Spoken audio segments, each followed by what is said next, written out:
Coming up next on Hands on Windows, we're going to take a look at how Google is trying to out-Copilot Copilot in Windows. Podcasts you love. From people you trust. This is TWiT. Hello, everybody, and welcome back to Hands on Windows. I'm Paul Thurrott, and this week we're going to take a little sidetrack. So we've talked a lot about Copilot this past year. We've talked a lot about new features in Windows 11, of course, but Microsoft has a lot of competition out there in the AI space, and it's really not clear who's going to come out ahead. But we know Microsoft is doing Copilot. They're putting it in Windows 11. They're putting it on mobile. They're putting it in Microsoft 365. They're putting it in everything. Apple is doing Apple Intelligence, not great, but they're getting there, whatever. I'm sure they'll get there with some help. And Google is doing Gemini. And Gemini is available in Android as the new assistant. It's available in Chrome OS. It's throughout their ecosystem, right? And Google is interesting because, A, they make the world's most popular web browser by far. They also make the world's most popular search engine by far. These are great ways to distribute and or provide grounding for AI. And so, not surprisingly, Google's been doing a pretty good job with Gemini. But they are, let me think about this before I say it. Yeah, pretty much, I would say the first major incursion of AI from another platform maker into Windows or any other platform, right? And they're doing this through two different ways. The first one is something that just came out right before I recorded this episode, so I haven't had a lot of opportunity to try it yet, but there is a Google app that's available in Google Labs. So if you go to labs.google.com, you will find this. In fact, I think it's /search will get you there. They're going to cut it off at some point, so it's probable by the time you get this, if you have, or see this episode, if you haven't done it yet, it might not be available, at least temporarily. But what this does is provide this search bar on Windows, right on the desktop, right over everything else you're doing, similar to Spotlight Search on the Mac, which is the inspiration for lots and lots of things. In the Windows space, what this reminds me of is PowerToys Run, or the new command palette in PowerToys, Copilot as well. So Copilot in Windows, there's a Windows key plus W. Nope, that's not it. Windows key plus, I'll get there eventually. Windows key plus, try that one more time. Windows key plus C should bring up Copilot, and it's not, so okay. But it should.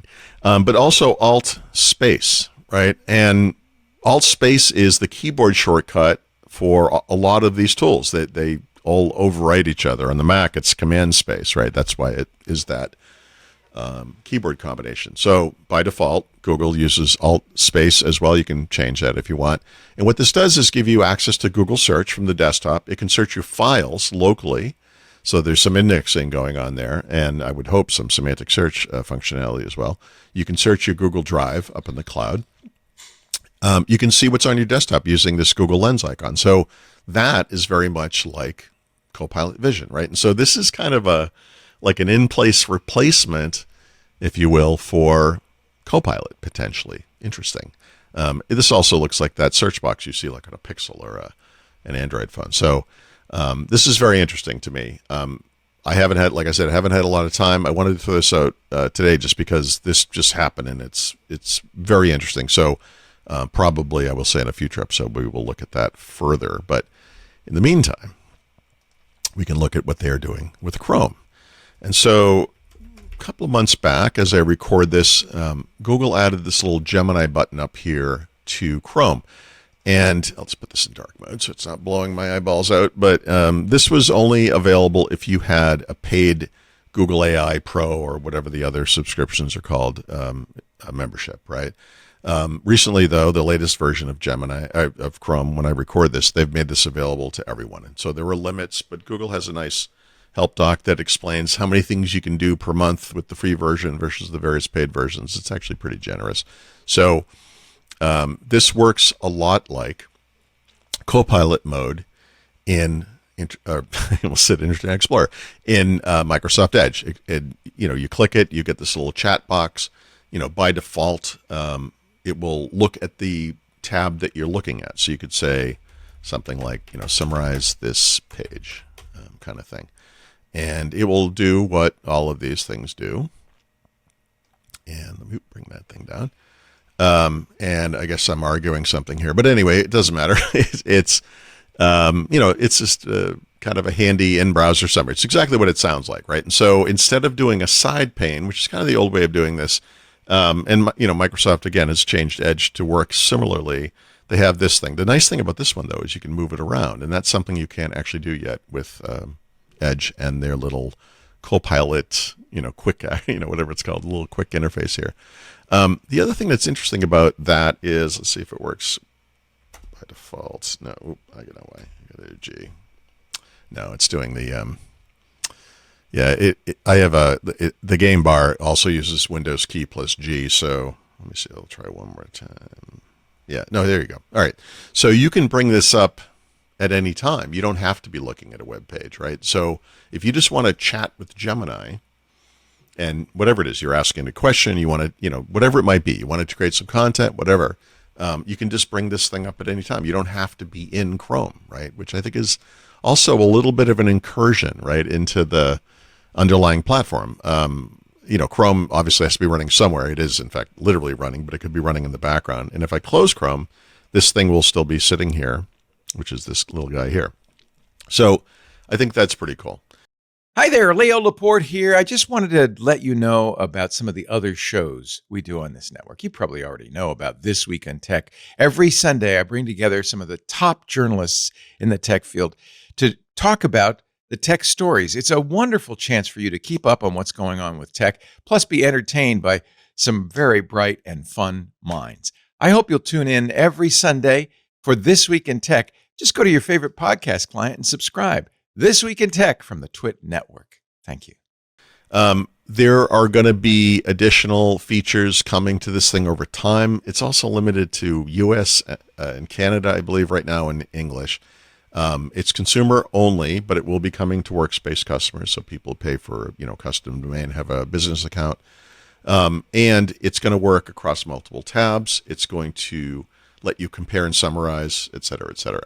One of the things I can show you, I believe, because it's not all completely there, but if I go to Amazon, and I am signed in, but I don't think that really matters. And I'll just search for like a smart speaker because we were doing this before in a previous episode. So I could bring up this smart speaker. They're also adding, in addition to this box, which I could bring down and ask it questions about this thing, obviously. They're adding it to what Google calls the Omnibox, right? The address bar as we think of it. And so when you click here, what you're going to see are, you can start typing a question. So you could just do that. And this is the little prompt for that. But if you just type a question here, it will assume you are asking it about this thing. But it also gives you some suggestions, right? And so I could just select one like I did. And what it will do is analyze the page. And then via a sidebar, interestingly, not the little drop down, they're going to give you that information, right? And so this is maybe not as radical as some of the AI-powered browsers we see, like Perplexity Comet or the browser company's Dia, but it's also the world's most popular browser, right? So Google building this stuff in was inevitable. But now it's kind of finally happening, so it's interesting. They're going to be adding agentic capabilities, and what that means is you'll be able to type this thing or bring this thing down, start a new chat, and say, "Hey, I need to book a haircut, or I need to order groceries," and it's going to understand because you're a Google customer and it has your calendar information, your Gmail, et cetera, that it can find out. Oh, it looks like you went to this place before to get your haircut. Did you want to create or make a reservation for that place, that kind of thing. So that's coming, as are additional features for the Omnibox, right? Longer questions, more complex questions, AI mode, right? And so I'm going to try to think of a complex thing because I do a lot of like programming things. So if I have like a WinUI 3, actually I did one earlier, I'll just do this. This is a horrible complex topic. It never works great. Actually, let me get rid of the sidebar and do that again because I want to show you how that pops down. It's just doing it there. Actually, that's new, so that's kind of interesting. What this will do eventually is bring you to a Google search result, right? And so let me see if one of these is one of those. I guess not. What does that look like? No, I don't want to do it that way. But what that means is that you will get that AI summary at the top, which if you're a programmer or doing that kind of technical thing, I'm just trying to see if there's anything in there that's related, but there isn't. Let's do a Google search. This will work from the drop down, but I just want you to see what it looks like. So I'll just do that same thing again. So what you get here is this AI overview, and eventually what this is going to turn into is this thing, which is AI mode. So when you go into AI mode, this is a different style of search. It's using that AI backend. It's doing kind of a more complex, deeper analysis. It's showing you the sites that it got this information from, which I assume is mostly Stack Overflow. It doesn't really matter. But eventually this is going to come right to the audio box. So that drop down is going to have that information right there. You're not going to have to go to the page. And that's interesting because you might be doing something on the web at the time. You don't want to go away from it. You don't want to have to open a new tab or whatever. It will just do it over it, and then you can click through and do it that way. So kind of interesting. So there's more, like I said, there's a lot more coming. It's kind of, as we record this, it's kind of basic first steps. But if you're familiar with Google and Chrome and Gemini, you may know that there's a version of the Gemini AI model family called Gemini Nano that Google puts on their phones, on the Pixel phones. There's also a version of Nano that goes inside of Chrome. And that's what powers the safe browsing enhanced protection mode, right? So if you are visiting a website today and it's a scammy thing, it's trying to get you to sign up for a service or something, or pay for software to fix a problem that you don't even have, that will actually stop that. So they've added like scam notifications. It will actually pop up and say, hey, this thing is a scam. Do not do this. Don't click on it. If you do try to download it, it will prevent you from doing that. So there's some kind of interesting stuff going on here. And, like I said, putting this stuff in Edge is fine. If you do use Edge, the Microsoft stuff isn't too bad. But putting this in Chrome is actually a really big deal, I think, because it's just, 65, 70% of the web, right? And this is what most people use. So Google obviously has a strong presence in search, strong presence in AI, and this kind of brings it all together into their, the most used browser that there is. So we'll probably be looking at this again. We'll definitely look at other AI-powered browsers. That's a big thing right now. So we'll get back to it, I'm sure. Microsoft will have some kind of response, and it probably won't be anything that they could do to Android or whatever, but we'll see what happens there. So this is an interesting option, I think, for people. So hopefully you found that useful.